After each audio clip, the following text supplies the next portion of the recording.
Hello, good evening, everyone. My name's Christopher Gaze. I am your MC this evening. I'm trying to keep it all going and be heard amongst all the lovely conversations going on and the wonderful time of just being together. So my name's Christopher Gaze, and many of you came on perhaps Monday or Tuesday. I'm the artistic director of the Shakespeare Festival here in Vancouver. It's called Bard on the Beach. Thank you. It's become, in Canada, and certainly in Vancouver, quite a famous enterprise. About 100,000 people a year come, and many of you came to opera concerts on Monday and Tuesday, and I know I had a very good time, so thank you for coming. And of course, you witnessed me doing the can-can, and that is never to happen again.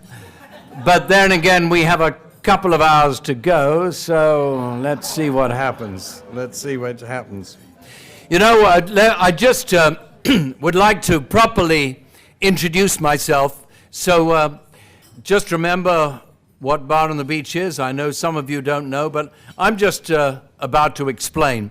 You know, when I was a lad in boarding school, I worked very hard, breaking every rule.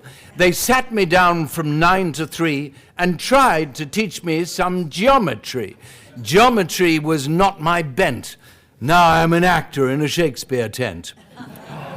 The family business came along. 'Twas building all day long. The family business did me in. I'm much too artsy for the dust and din. I had my fill of wet cement. Now I'm an actor in a Shakespeare tent. Before I learned to tread the boards, I spent a season in the House of Lords. I stood my ground, I had my say, and I quoted Hamlet almost every day. My speeches were so eloquent that now I'm an actor in a Shakespeare tent. My father said, "Go west, my son," so I spent a year or two in Edmonton. Whilst there, I taught an acting class, and in the winter nearly froze my ass. So I bid adieu, and west I went. Now I'm an actor in a Shakespeare tent.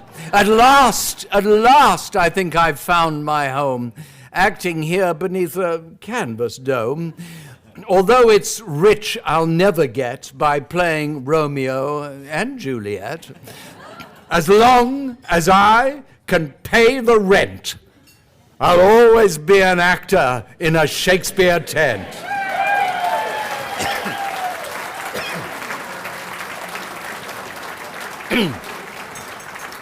Now, that's good. Let me just, I just got one little story, and there's a lot of formalities tonight, so you know what, in the theater, there's lots of good jokes, and I love the jokes in the theater. There's a story. The story goes, and many of you remember the 60s, and in the 60s, there were a couple of great actors in the world. Peter O'Toole and Richard Harris were two Irishmen, and Anglo-Irishmen, I should say.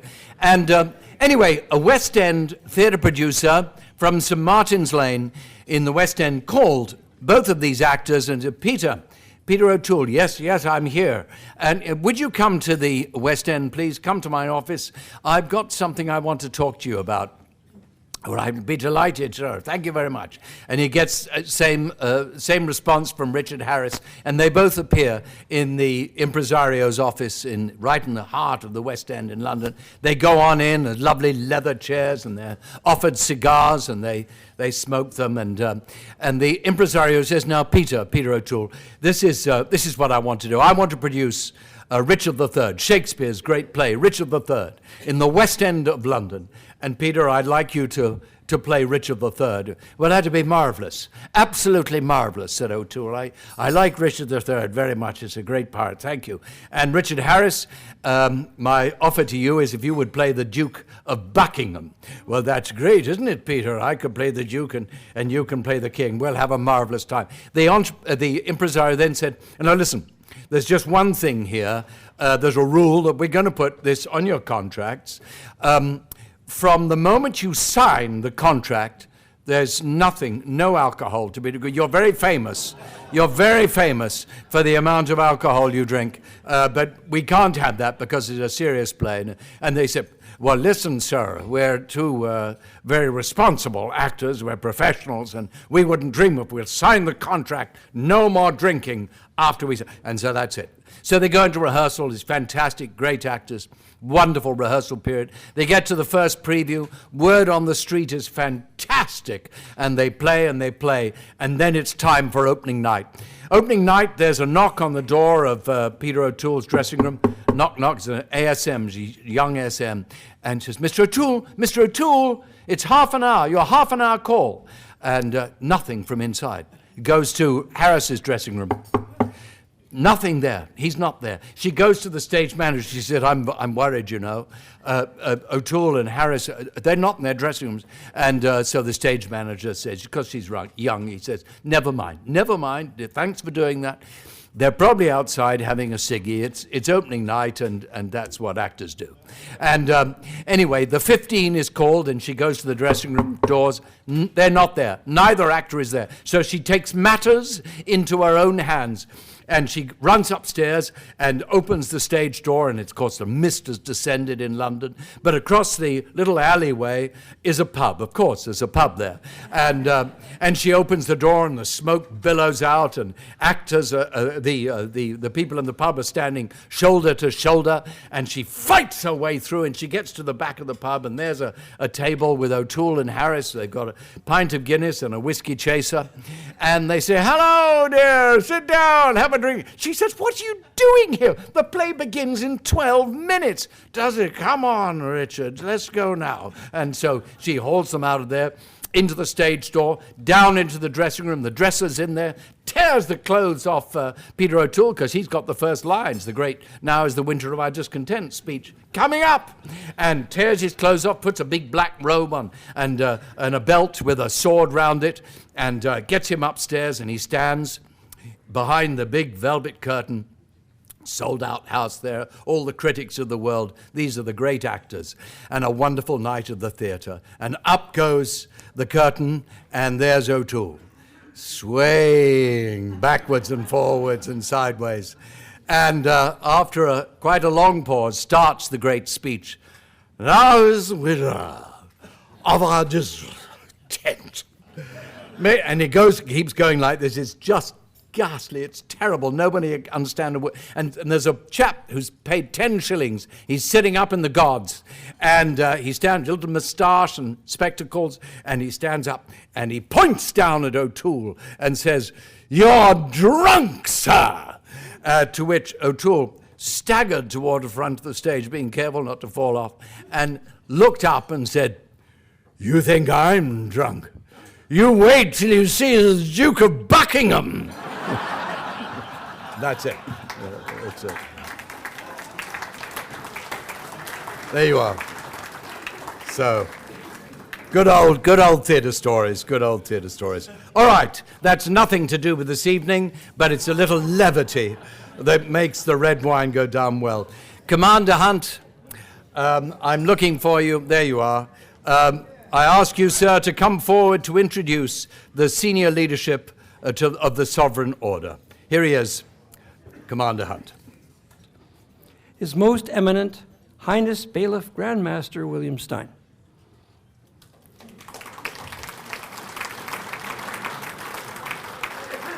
His Excellency Grand Master David Hanson, who is Grand Master of our sister order, Hospitaller Order of St. John. His Excellency Conventional Bailiff Grand Master or Grand Hospitaller Thomas Palverianta.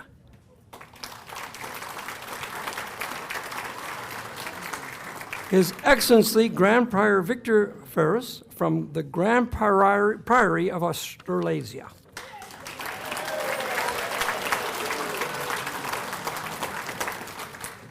His Excellency Bailiff Grand Prior Stuart Johnson, Councillor and Grand Prior Stuart Johnson. His Excellency Conventional Bailiff Grand Marshal Richard Earthy.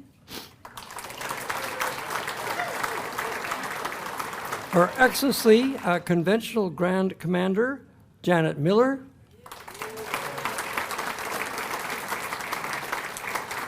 Her Excellency Bailiff Grand Prior Suzanne Turner,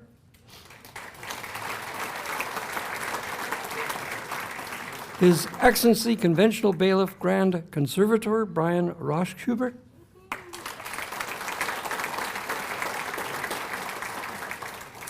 now would all bailiffs present please rise so you may be acknowledged. All bailiffs please rise so you may be acknowledged.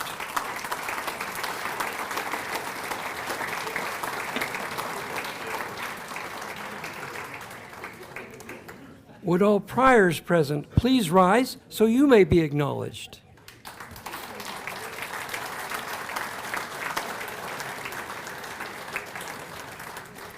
And with delight, would all commanders present please rise so you may be acknowledged.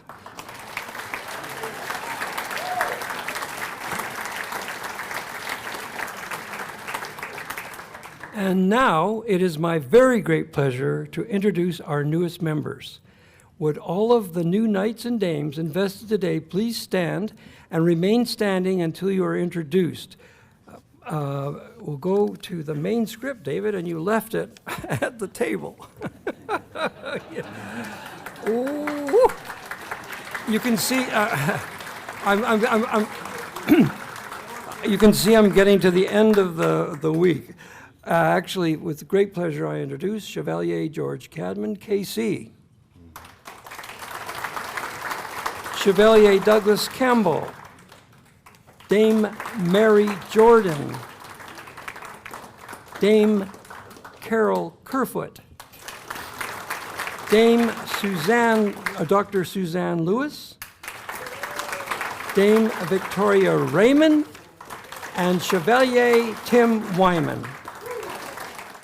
We will be paying the piper, which involves sharing some fine Scotch whiskey with Sergeant Bell, which Trevor Gilbert, our fantastic Pan-Pacific event and banquet manager, has secured and describes as nectar of the gods.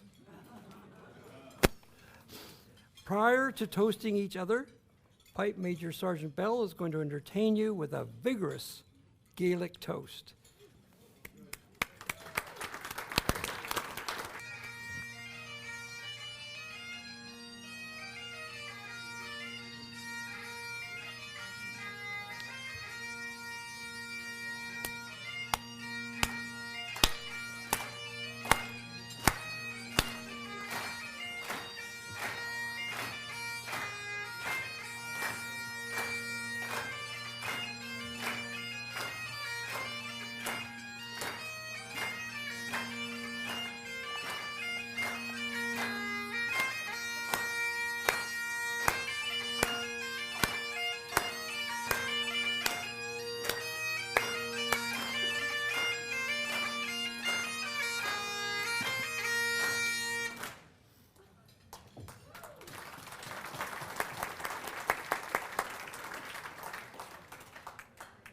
Please welcome Pipe Major Sergeant Daniel Bell. Tyr, non bain, non glain, snan gashka. Svar and fire, ac tian fiun. Svar and fire, ac fiac fasta. Hofadas hitra, a comu vein, sa ruius ushka lagain. Meracunia ich non train. Slanja, agus bui gubra, legillian caberfe. Caberfe gubra.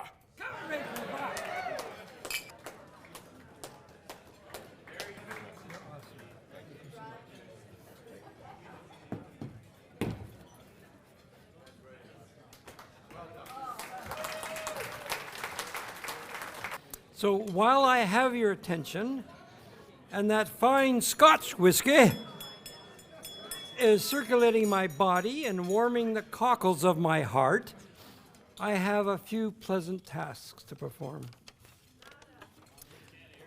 Funnier, louder, funnier. The first task is to encourage all present to plan on meeting again in Brisbane, Queensland, Australia for the 2024 Sovereign Council meeting and related social events. Right, yeah. You are guaranteed to be spoiled by their wonderful hospitality. How do I know this? Because I am related.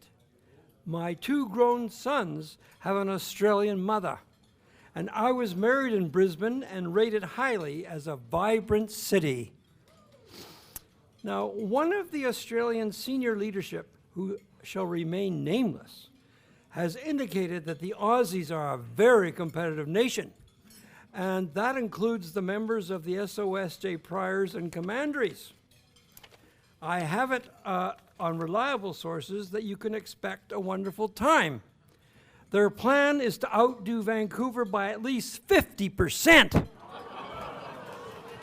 Whoops, that's my Blarney showing. Actually, I think it was a 5% was quoted. But definitely, I guarantee there will be more sunshine.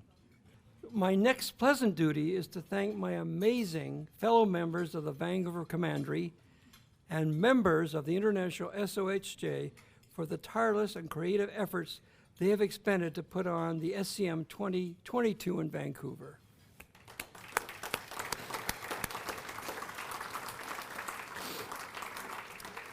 Without the steadfast and inspiring leadership of Chevalier Jack McGee, who is now being bestowed with a very special honor, which was well deserved, this event would not have been nearly as successful and not nearly as much fun. A little more about Jack later. My third pleasant duty is to honor some of other special people who have made the week what it has been. I don't need to give details because when events are successful and seem to go effortlessly, one knows that there's been a great deal of thought, energy, and effort in preparation. But I would like to honor 4 special people, although really there are many more equally deserving. Please come forward as I call your name. If the assembly would just hold their applause until I've called them all up. Dame Susan Tufts. Susan Tufts is a professional accountant, has the magic of numbers, costs, and negotiation skills in her toolbox. She was central to all decisions regarding budgeting and arrangements with our host hotel, the Pan Pacific. Thank you, Susan. Dame Teresa Mitchell Banks.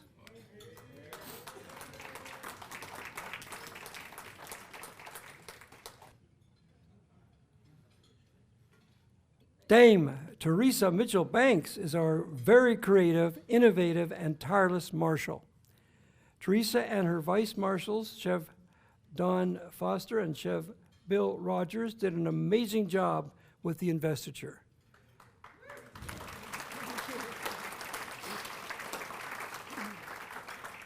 Teresa was also our lead, along with Chris Worrell, for the town hall event, and that was very successful. Thank you, Teresa.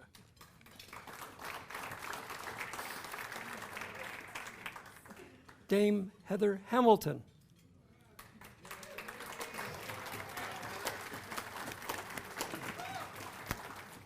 Our Vice Commander and Chair of the Social and Events Committees has really been your hostess, your wedding planner, your Santa Claus with gift bags, your social convener for all the fun evenings, and all things food, beverages, locations, etc., etc. Thank you, Heather. Thank you.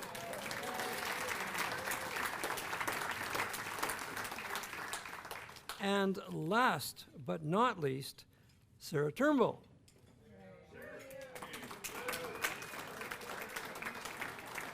Sarah Turnbull is our Director of Administration. I can fairly say that she was the glue, along with Christopher. She was the glue. And she felt sometimes the crazy glue, who coordinated the whole SCM 2022 week and provided constant assistance and expertise to all members of the SCM 2022 Planning Committee, and coordinated activities with the International SOSJ. I call her Cool Hand Luke because she never gets flustered. Thank you, Sarah. No.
Would His Excellency Conventual Bailiff Grand Marshal Richard Earthy please come forward to propose a toast to the heads of state here represented?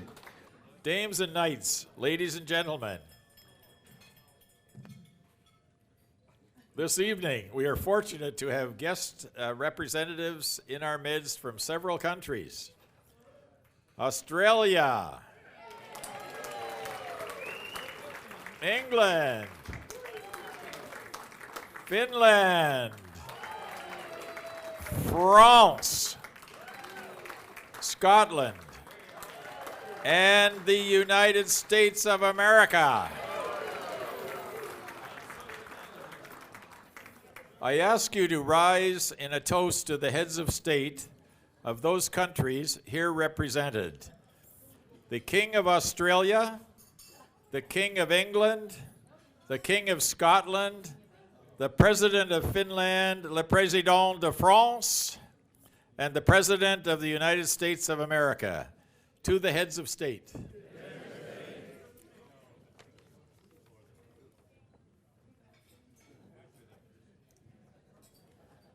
And while you're standing, just stay standing, please. As we stand here tonight, this special evening, thousands of people are filing past Queen Elizabeth II, who lies there in Westminster Hall. And it's a most extraordinary tribute Britain and the world is giving to that extraordinary Queen of England. Elizabeth II, that's why not? Why not?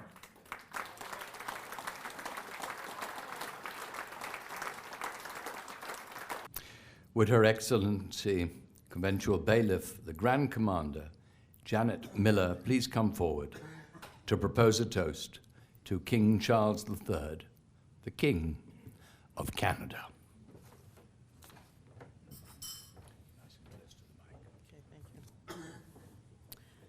Dames and knights, ladies and gentlemen, on behalf of the guests here this evening from Australia, England, Finland, France, Scotland, and the United States, I propose a toast to the King of Canada, to King Charles III of Canada.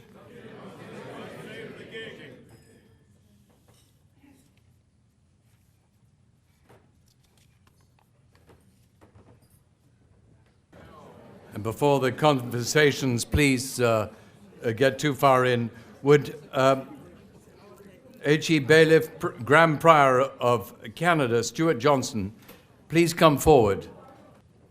As most of you know, but some may not, this past week, a momentous event took place. On Thursday, the Sovereign Order of St. John of Jerusalem, Knights Hospitaller, entered a new alliance, the alliance with the Order of St. John, Grand Priory of Australasia. And we formed a federation.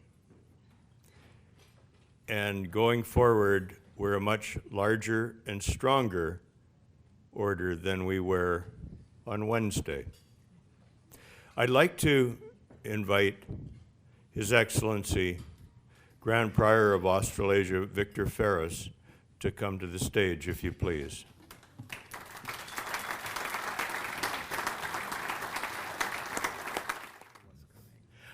I first met Victor in Cleveland in 2016 and was quite excited about the prospect of our two parts of the original Order of St. John coming together, and it has finally happened. Victor has a wonderful sense of humor, and he said to me yesterday that we're tied, the Grand Priory of Canada and the Grand Priory of Australasia, at 272. Well, we got 6 more today. So we're all going to be going to Australasia and to Brisbane in 2024 for our next Sovereign Council meeting. And you saw all the flags that were flying today. Well, the last one that was in the procession is the flag of the Grand Priory of Canada. And Victor, to get you started, I'd like to present you on behalf of the 278 knights and dames in Victoria, or in Canada rather, with the flag of the Grand Priory of Canada to get you started.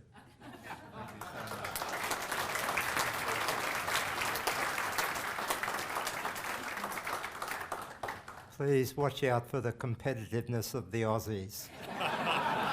Today, Vancouver, tomorrow, the world.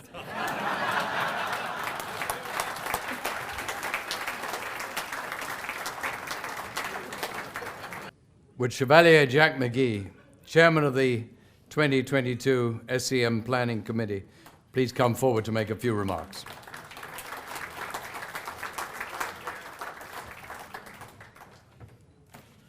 Grand Masters, members of Le Petit Conseil, Sovereign Council, dames and knights, ladies and gentlemen, I've received far more accolades this evening than I had ever imagined, or today. And I want you to know that I'm not deserving of all that you have said about me, because I've been the beneficiary of a magnificent planning committee. Their names are on the back of your dinner menu, and I think they are. No, I guess they were on the program.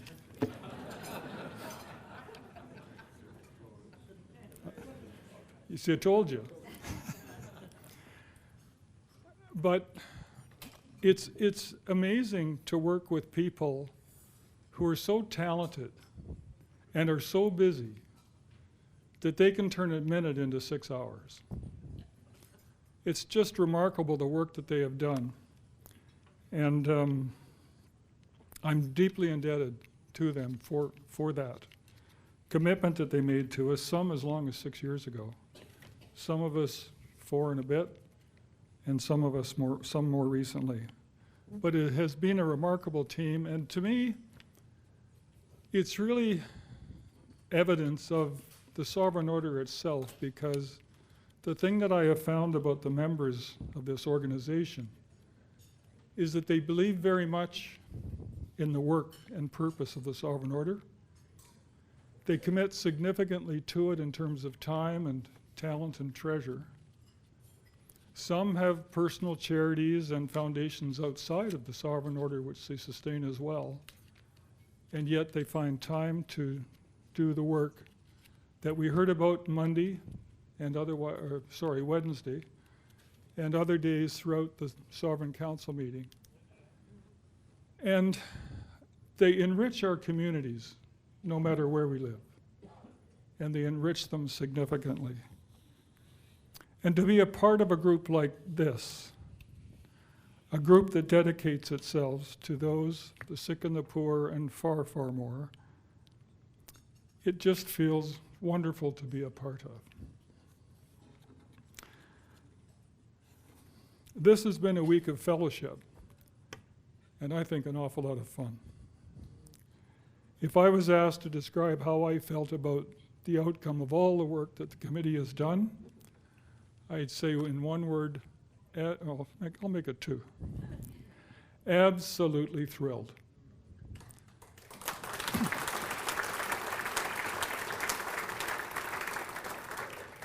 I'm thrilled because each of you has come here this evening and this week. I'm thrilled because we spent, some of us observed, the business of the Sovereign Council being done. Significant business, and including an alliance, which is a rare and wonderful experience. And we are so fortunate to have been witness to that significant event.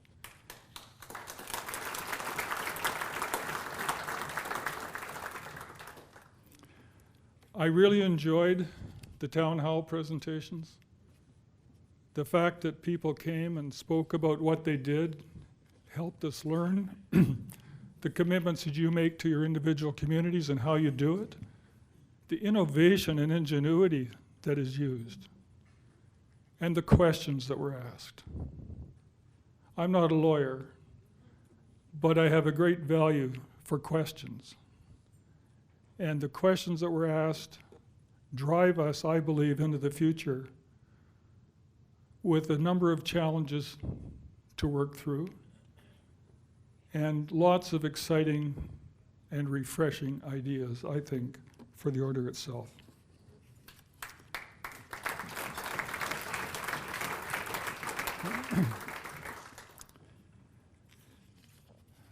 His Excellency Joe Rude spoke about the history of this order, and it wasn't so much about the history of the order as the research that has been done to work through the minutiae, the significant details, the twists and turns in the journey, and to document that in a way that is readable and fascinating and is going, I think, to set us on a wonderful path for the future.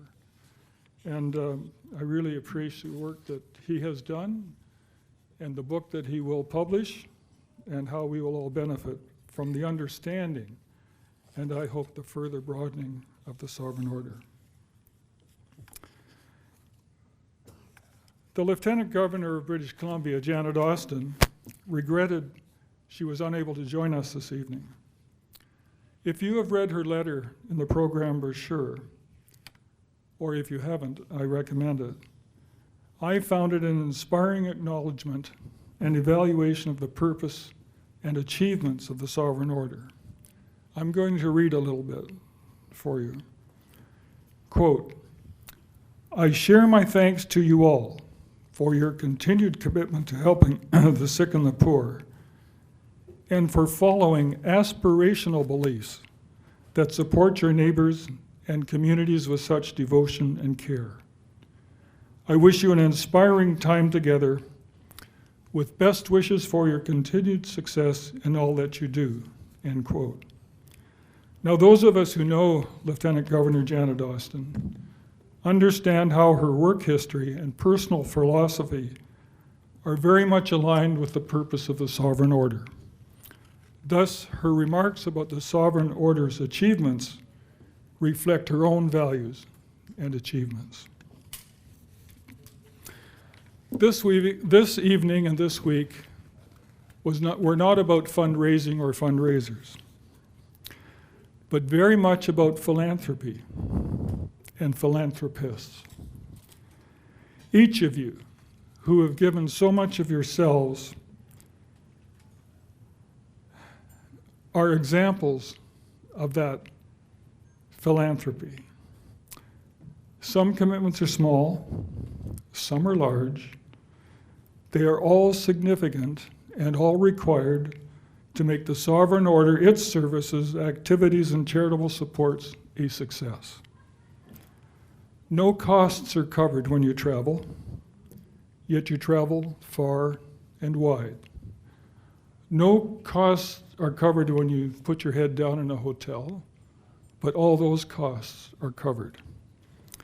You raise money, and I'm going to steal from the Ontario Commandery, which has a saying, Christianity with our sleeves rolled up. Because not only do you pay for your travel and expenses, you get in there and do the work, you raise the money, and make sure that it's spent wisely and carefully for the purpose it was intended. Philanthropists all. I would like to say just a brief word of thanks again for the Vancouver 2020 and 2022 Planning Committee for the commitment that you have made to that period and that wonderful journey in a very challenging time. I think having two planning processes back to back for the same event is similar to the shampoo jingle, rinse and repeat. the outcome, I hope, is at least as pleasing.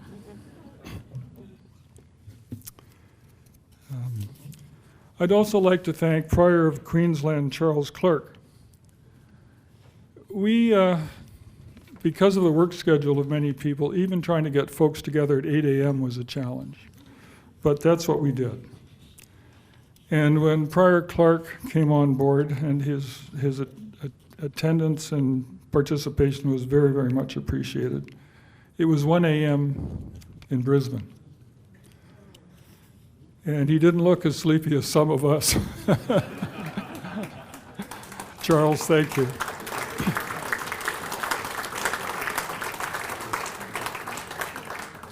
And Grand Prior Ferris, I'd like to thank you very much for the commitment that you have made to this week and to the future of these orders going together reunited, and for allowing Charles to provide as much support and service to us as he has.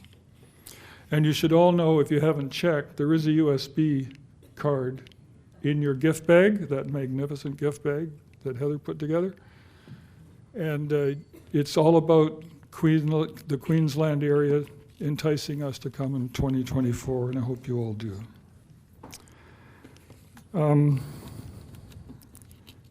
I have one more comment to make before turning the microphone back to Christopher Gaze, so you don't have to chase me off the podium quite yet.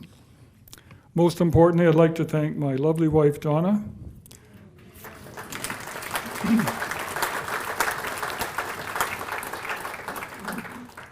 for her patience, understanding, and support of me and my participation in the Sovereign Order, particularly these last 4+ years. Without her belief in the value of what the Sovereign Order is, does, and will do, I could not have been a part of the committee or the success of this week or evening. Thank you, dear.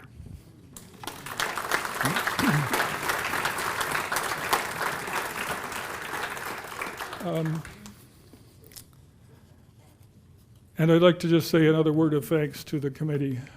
You are each a remarkable individual, extraordinarily talented, and I value highly you as a person and the quality of the work and the commitment that you have made. Now, thank you.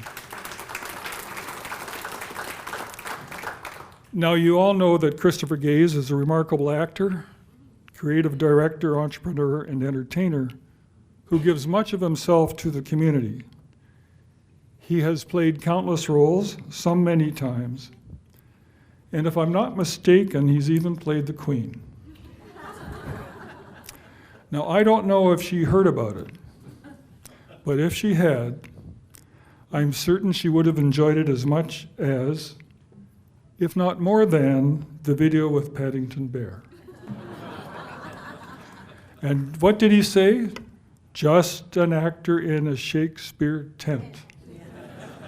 Thank you very much, Christopher. Thank you all. Travel well. Thank you all, thank you all, thank you all. And have many pleasant memories of your time here.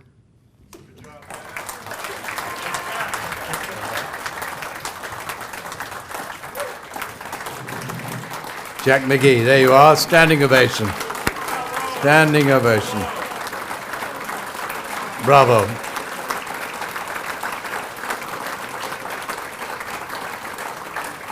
Bravo, Jack. I have to tell you, it's not easy to get a standing ovation.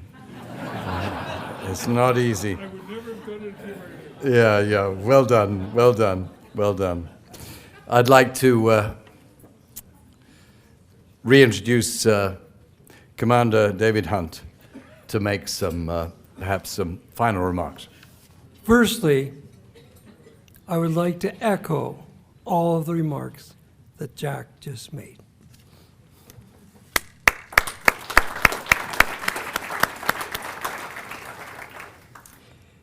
My final remarks this evening are to demonstrate what it means to give time, talent, treasure, and service with a capital S through the good works of yet another individual. And that individual is Jack McGee, the chair of our SCM 2022 Planning Committee. There are two aims to this short presentation. Number one, to honor Chevalier Jack McGee, and you have just done that. Equally as important is to show our new members what can be accomplished and how service rewards us all, including the heart and soul of the server. As you're all aware, Jack McGee has been a fine, unwavering, energetic leader by ensuring this week would meet and exceed everyone's expectations, from our Grandmaster down to potentially youthful members from Cleveland who are considering membership in the order.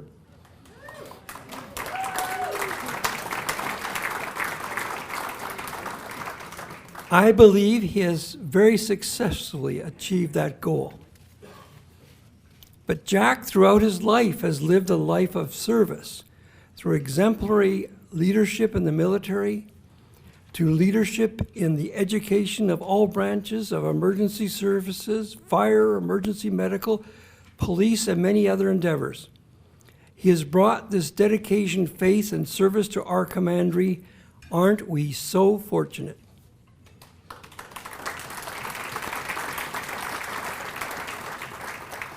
Jack is a mentor. He would have been an awesome physician. Our mantra is to see one, do one, and teach one. And I believe that is his philosophy.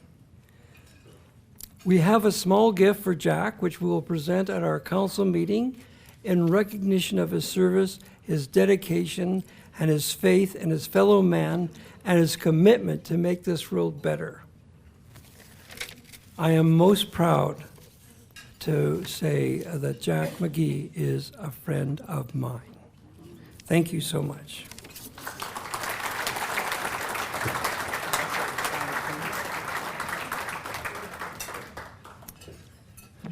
Thank you, David. And on behalf of all assembled, I don't know where the Pan-Pacific Trevor Gilbert is, the food and beverage director. I don't know if he's in the room or not. But perhaps all those servers that are dashing about now might relate to Trevor Gilbert. His wonderful chefs and excellent staff for providing their outstanding hospitality and our sumptuous dinner. Bravo for a wonderful supper tonight.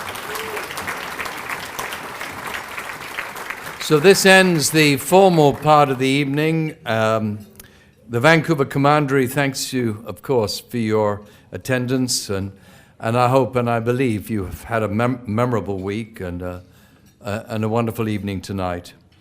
And perhaps even Australians, we all have a little Irish in us, and especially the Australians. Don't ask me why, but they do. But this is a beautiful little Irish blessing for all of you. May the road rise to meet you. May the wind be always at your back. May the sun shine warm upon your face. May the rains fall soft upon your fields. And until we meet again, may God hold you in the palm of his hand. Thank you.